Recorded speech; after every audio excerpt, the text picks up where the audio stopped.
Assalamualaikum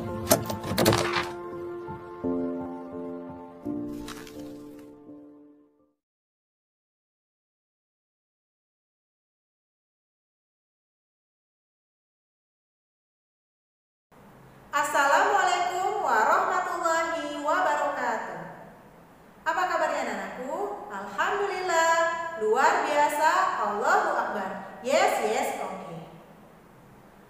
Bertemu lagi bersama Bu Kanti. Kali ini kita akan mempelajari bahasa Indonesia dengan tema 6D, yaitu globalisasi.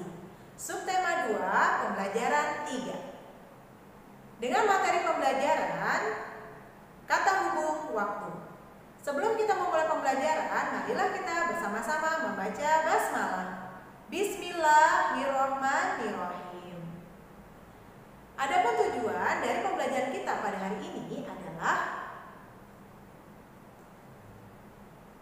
peserta didik dapat menggunakan kata sebelum, sesudah, dan ketika pada kalimat yang tepat secara mandiri. Apakah kalian tahu apa yang dimaksud dengan kata hubung waktu? Ya, kata hubung waktu adalah kata penghubung yang menjelaskan hubungan waktu antara dua hal atau peristiwa. Nah, kali ini kita akan menggunakan kata hubung sesudah, sebelum, dan ketika. Contoh yang pertama, kata hubung sesudah. Kata hubung sesudah digunakan apabila peristiwa kedua yang diutamakan. Contohnya, peristiwa ke-1, saya sarapan. Peristiwa kedua, saya pergi ke sekolah. Jika dihubungkan menjadi saya pergi ke sekolah sesudah sarapan, atau sesudah sarapan saya pergi ke sekolah. Contoh yang kedua, kata hubung sebelum. Kata hubung sebelum digunakan apabila peristiwa ke-1 yang diutamakan. Contohnya, peristiwa ke-1 saya sarapan. Peristiwa kedua saya pergi ke sekolah. Jika dihubungkan menjadi saya sarapan sebelum pergi ke sekolah, atau sebelum pergi ke sekolah saya sarapan. Lalu contoh yang ketiga adalah kata hubung ketika.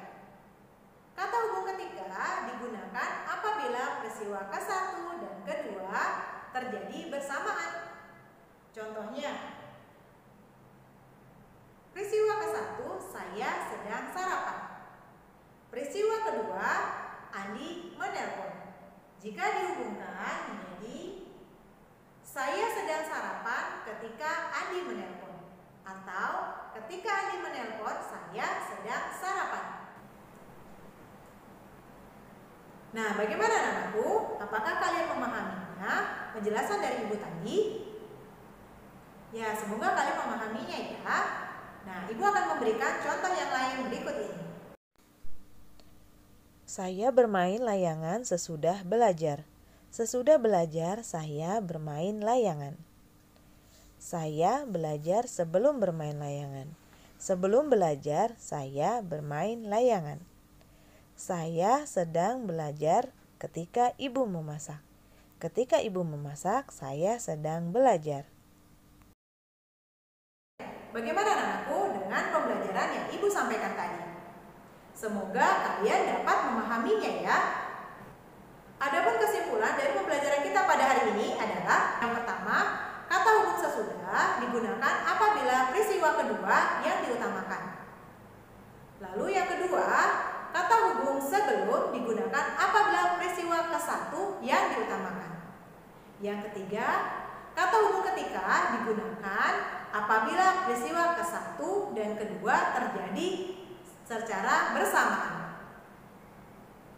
Nah, semoga pembelajaran kita pada kali ini dapat bermanfaat dan kalian dapat memahaminya dengan baik. Untuk memperdalam materi pada pembelajaran kita kali ini, kalian akan mengerjakan LKPD dengan materi kata hubung. Demikianlah pembelajaran kita pada kali ini. Marilah kita bersama-sama membaca hamdalah. Alhamdulillahirabbil alamin. Wassalamualaikum warahmatullahi wabarakatuh.